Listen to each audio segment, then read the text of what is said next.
The SR-25 was created for the Army with the requirements of weighing under 10 pounds, being able to attach a bipod, scope, had to be versatile enough to fire in urban territory, had to be similar to the M16 as for easy transition of rifles, and be able to shoot the NATO 5.56 round.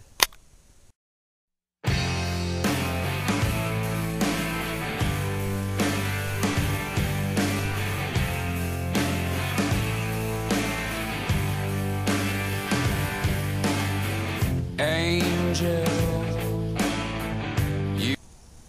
Hello, Kilo Foxtrot here. Gonna do a quick review on my SR-25 that I just got. SR-25 made by Boyi D-Boys, otherwise called the SPR MOD 0. Right? They have MOD 1, which has rails covering the barrel here, but MOD 0 has one rail on top. Other than that, identical rifles. Now, I'm going to go over some of the specs before we get into the details of this weapon. Alright, once again, D-Boys, manufacturer of this, shoots around 380 FPS up to about 200, 220 feet. I fire tested it, and that's an accurate number. This weapon weighs about 9 to 10 pounds with attached bipod. Comes with an 8.4 volt battery, but can also shoot a 9.6 volt battery, which I have for my Steyr. Alright.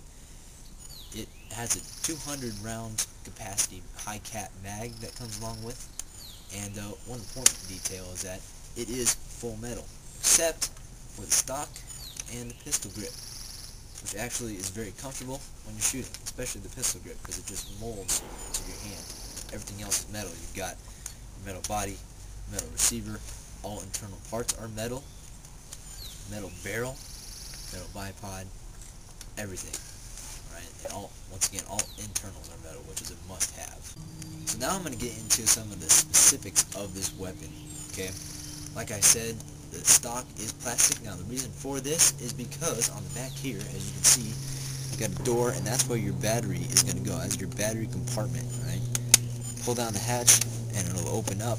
I don't have my tool with me because it's kind of hard to open up with just a finger, which actually is very good because it keeps the door secure when you're out actually in combat. Alright. One drawback to that, of this being plastic, is that the back is really light, as where the front is really heavy, and so holding it up for a long time will tire you out because there's not enough weight in the back to even it out. Right, and once again, pistol grip is plastic as well.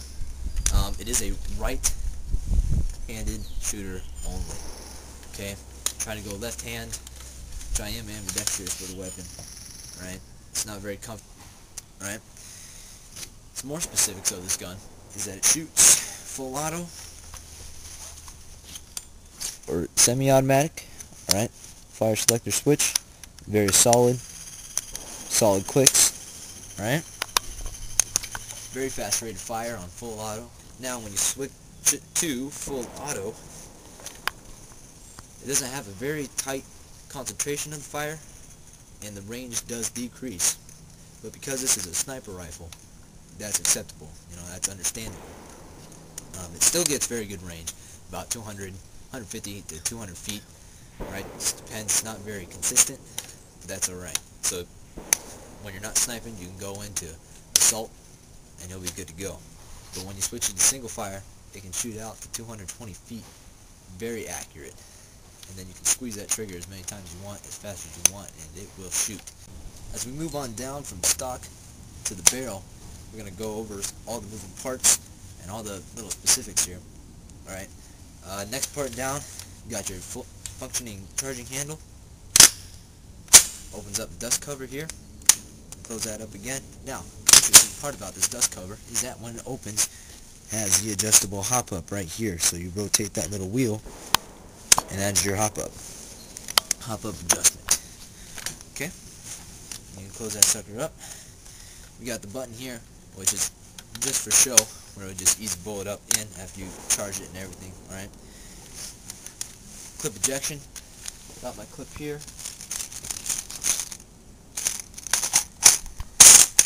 right? Not like that. Okay, the mag is actually very solid when it goes in. The only thing is that when it's a new mag, the spring on here is very tough, alright? So it just needs to get worn in. What happens is that when you put it up in, it likes to pop a little bit out, so it won't feed up BBs into the chamber every time. Okay, which is fixed by holding it and firing, or putting a rubber band on there, which I do, because until that gets worn in, it's going to have that problem. But it's not a big issue. Easily overcome. Now, you've got your rail along the top here. Goes a full length, right? You got your Weeble rail, and then your Picante rail right here, which you can attach scopes, thermal sight, anything you want on top of there. Okay? Your iron sights, rear sight, and your forward sight. Both of these collapse to allow for a scope to go on top. Rear sight like that. Got your little lever right here. Okay? And the front sight, push your button on the side and flick it down. And that will allow for a scope to be mounted onto the top. If not, you flick it up, push the lever down, and it pops up. Hoorah. You got your windage here. You look down the side of it there, you can see that moving that wheel will rotate it and shift it left to right for windage. Also, right here at the sight, you have a close range rear sight aperture and your long range iron sight aperture.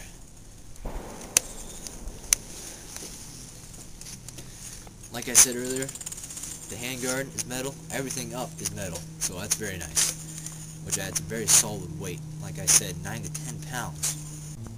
So keep going on up here. We've got the M3 bipod, which it does come with. Weighs about 1.5 pounds. Pops on down, and it is adjustable. How you adjust it, you have a button right here. Let it go. Has 5 adjust points, and it'll click in for each and every one of those. I tend to use either all the way out or all the way in. And all you have to do is click it, and it will slide all the way out. Same with the other side. And you want to put it back up, push the button, and bring it up. Alright, and then it'll just fold back up under the gun. It is detachable. There's a screw on here, on the lower rail right here. You can pull it off when you don't want it, and then you have an assault rifle without the support. I tend to like the bipod because it doesn't add a whole lot of weight, and it's very nice, and it steadies your aim. Excellent. You got your barrel here with your spot where you can add on your suppressor. Screws off with the flash hider, right? But unless you have a suppressor, it'll stay on there. Flash hider itself has very good length of the weapon, adds some realism. Okay, the orange cap is plastic, and I assume it comes off. I have not tried it yet, and I know some of you are concerned with that. To take it off, make it look realistic. Hoorah, I like that too. But I haven't tried to take it off, and I don't know how easy it is. I will determine that. Alright, like I said earlier, 380 FPS, packs a little bit of a punch, and very accurate.